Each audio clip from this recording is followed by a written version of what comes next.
আসসালামু আলাইকুম রহমতুল্লাহি ওয়া বারাকাতুহু। প্রিয় দেশবাসী, আপনারা যে ছবিটা দেখতে পাচ্ছেন, এই ছবির ছেলেটির নাম হচ্ছে আসাদুজ্জামান রানা। সে আমার ভাই, তালতো ভাই। সে 2013 সালে ডিসেম্বর মাসের 4 তারিখে জগন্নাথ বিশ্ববিদ্যালয়ের 4 বন্ধু ছিল। তারা গুলশান বাড়িধারায় সেখান থেকে র্যাপিড অ্যাকশন ব্যাটালিয়ন পরিচয় দিয়ে তাদেরকে তুলে নিয়ে যায়। এই তরতাজা 4 জন তরুণকে তুলে নিয়ে যায়।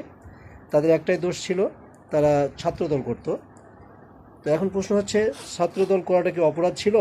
যাই হোক, র্যাপিড অ্যাকশন ব্যাটালিয়ন পরিচয় দানকারীরা তাকে তুলে নিয়ে যায়, যার সন্ধান আজও আমরা পাইনি।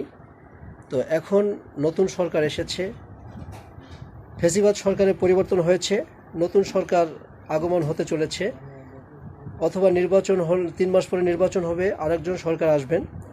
যাই হোক, আমরা আমাদের হারিয়ে যাওয়া সেই ভাইকে ফিরে পেতে চাই। সে বেঁচে আছে কিনা আমরা জানি না।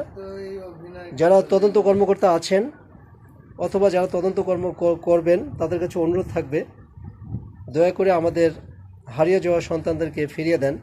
আর যদি বেঁচে না থাকে, সেটা যদি আমরা জেনে যাই যে তারা বেঁচে নাই, তারপর আমরা তাদের জানাজা করতে পারবো, হারিয়ে যাওয়া সন্তানদের জানাজা করতে পারবো। আমার ভাইকে আমি একান্তভাবে ফিরে চাই, দেশবাসীর কাছে সহযোগিতা কামনা করছি। আশা করি যদি বেঁচে থাকে ইনশাআল্লাহ ফিরে পাবো। প্রশাসনিক ভাইদের সহযোগিতা কামনা করছি, এবং সে যে রাজনীতি করত, ছাত্রদল করত, তার রাজনৈতিক দলের পক্ষ থেকে সহযোগিতা কামনা করছি। আমি মোহাম্মদ আবু সাইদ আশিক। আসসালামু আলাইকুম রহমতুল্লাহি ওয়া বারাকাতুহু।